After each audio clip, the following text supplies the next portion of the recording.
Friends, நம்ம எதிரி அப்படிங்கிற அந்த காரியத்தை குறித்து தொடர்ந்து பார்த்துட்ருக்கோம். நம் மூலமாகவே எப்படி நம்மளுடைய விழுகை இருக்குது அப்படிங்கிறத பார்த்துக்கிட்டே இருக்கிறோம். இன்றைக்கி 2 சாமுவேல் 7வது அதிகாரம் 1வது வசனம். கர்த்தர் ராஜாவை சுற்றிலும் இருந்த அவனுடைய எல்லா சத்துருக்களுக்கும் அவனை நீங்களாக்கி இளைப்பார பண்ணின போது அவன் தன் வீட்டிலே வாசமாய் இருக்கையில், கேதுரு மரங்களால் செய்யப்பட்ட வீட்டிலே நான் வாசம் பண்ணும்போது தேவனுடைய பெட்டி திரைகளின் நடுவே வாசமாய் இருக்கிறது என்றான்.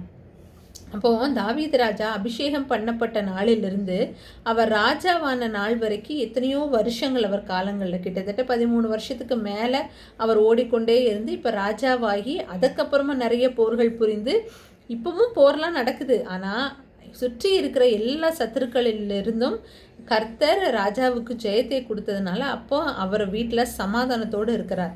அப்படி சமாதானமாக இருக்கும்போது தான் தாவீது யோசிச்சு பார்க்குறாரு, நான் நல்ல ஒரு வீட்டில் இருக்கேனே, என் தேவனுடைய பெட்டி திரைக்குள்ளே இருக்கே அப்படின்ட்டு தேவனுக்கு ஒரு ஆலயம் கட்டணும்னு தாவீது முடிவு செய்கிறார்.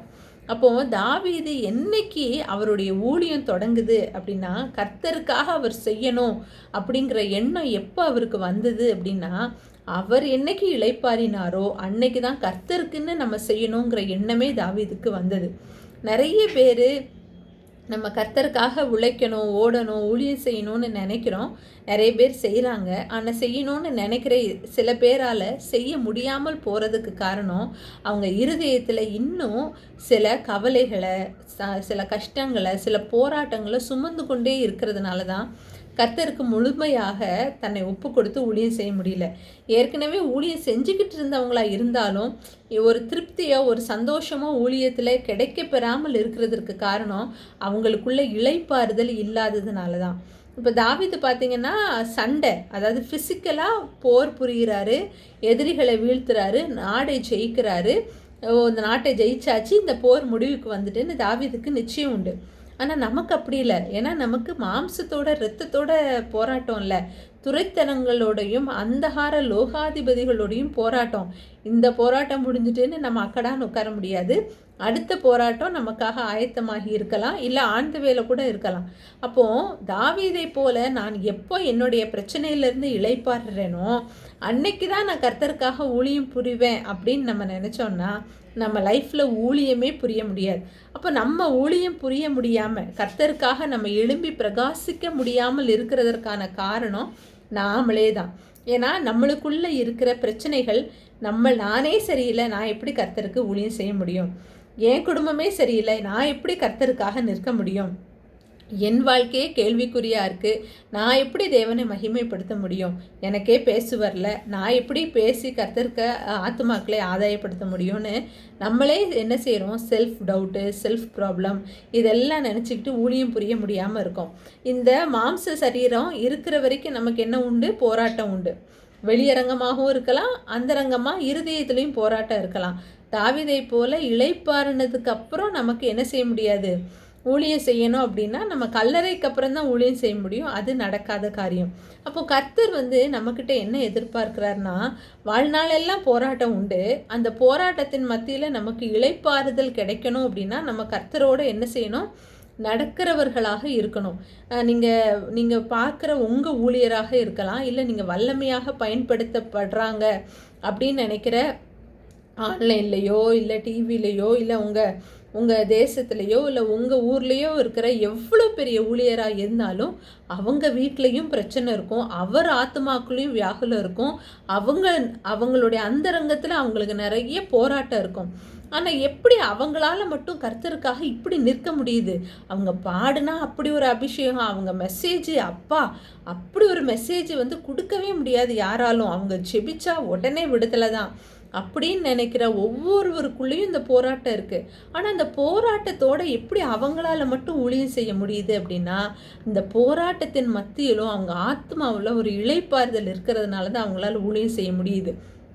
அவங்க வீட்லேயும் புருஷன் பொண்டாட்டிக்குள்ளே சண்டை இருக்கலாம், பிள்ளைகளுக்கு மத்தியில் ஒரு கருத்து வேறுபாடு இருக்கலாம். ஆனால் ஒவ்வொரு நாளும் ஜெபத்தில் அதை வச்சுட்டு தேவன்கிட்ட இருந்து அவங்க சமாதானத்தை பெற்றுக்கொள்கிறதுனால தான் அவங்களாலையும் சமாதானத்தோடு இந்த ஊழியத்தை செய்ய முடியுது. அவங்க மூலமாகவும் கர்த்தரால் பெரிய காரியங்களை செய்ய முடியுது.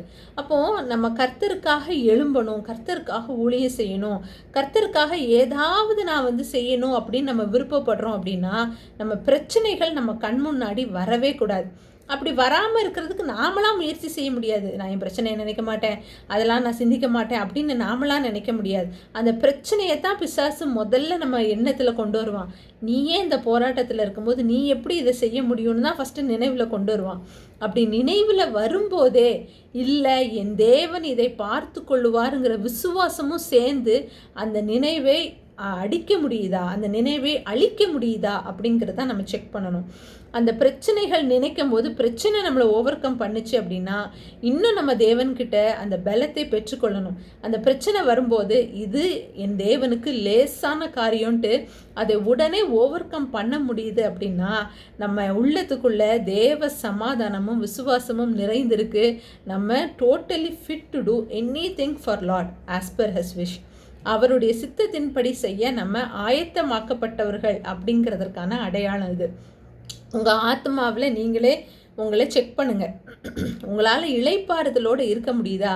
உங்களுடைய புயலின் மத்தியிலும் நீங்கள் சிங்க கெபிக்குள்ளே இருக்கிறது போல் ஒரு சூழ்நிலை, நீங்கள் அக்னி சூளையில் இருக்கிறது போல் ஒரு சூழ்நிலை, ஆனாலும் அந்த அக்னி உங்கள் மேலே பற்றலை, அந்த சிங்கம் உங்களை தீண்ட கூட செய்யலை அப்படின்னா உங்களை சுற்றி கர்த்தர் வேலி அடைத்திருக்கிறார். இந்த போராட்டத்திற்குள்ளே இருந்தே நீங்கள் என்ன செய்யலாம்? தாவீதை போல, தானியேலை போல, சாத்ராக் மேஷாக் ஆபேத்நேகோவை போல கர்த்தரை உங்களால் மகிமைப்படுத்த முடியும். தாவீதை போல இளைப்பாறினதற்கு அப்புறம்தான் தேவனுக்கு ஆலயத்தை கட்டணும்ட்டு இல்லை, நீங்கள் பிரச்சனைகளின் மத்தியில் கடந்து போகும்போது கூட உங்களால் தேவனுக்கு உபயோகமான பாத்திரமாக பயன்பட முடியும். அப்போ உங்கள் இருதயத்துக்குள்ளே ஏதாவது டவுட் இருக்குது, என்னால் முடியுமா, இந்த சூழ்நிலையில் இப்படிப்பட்ட நிலைமையில் முடியுமா அப்படின்னு உங்களுக்கு டவுட் இருக்குன்னா அதை ரெக்டிஃபை பண்ணுறதுக்கு கர்த்தர்கிட்ட எனக்கு விசுவாசத்தை கொடுங்க, எனக்கு நம்பிக்கையை கொடுங்க. இந்த பிரச்சனை என்னை மேற்கொள்ளாமல் நீங்கள் எனக்கு தருகிற விசுவாசம் என்னை மேற்கொள்கிறதுக்கு எனக்கு பலன் கொடுங்கன்னு கர்த்தர்கிட்ட கேளுங்க. என்றைக்கு அந்த பிரச்சனை உங்களை மேற்கொள்ளாமல் தேவ விசுவாசம் உங்களை மேற்கொள்ளுதோ you are ready to do anything for lord. அந்த ஒரு டேக்காக கர்த்தர்கிட்ட ஜெபிங்க. பிரச்சனை கண்டிப்பாக சரியாக போகும். எந்த பிரச்சனையாக இருந்தாலும் சரியாக போகும். இன்றைக்கி சரியாக போச்சா நாளைக்கு வேறொரு பிரச்சனை கூட வரும். பிரச்சனையை கருத்தில் வச்சு நம்ம ஊழியம் செய்ய முடியாது. கர்த்தர் நம்ம இருதயத்தில் தொடங்கின விசுவாசம் முடியும் மட்டும் நம்ம அவருக்காக ஊழியம் செய்வோம். God bless you.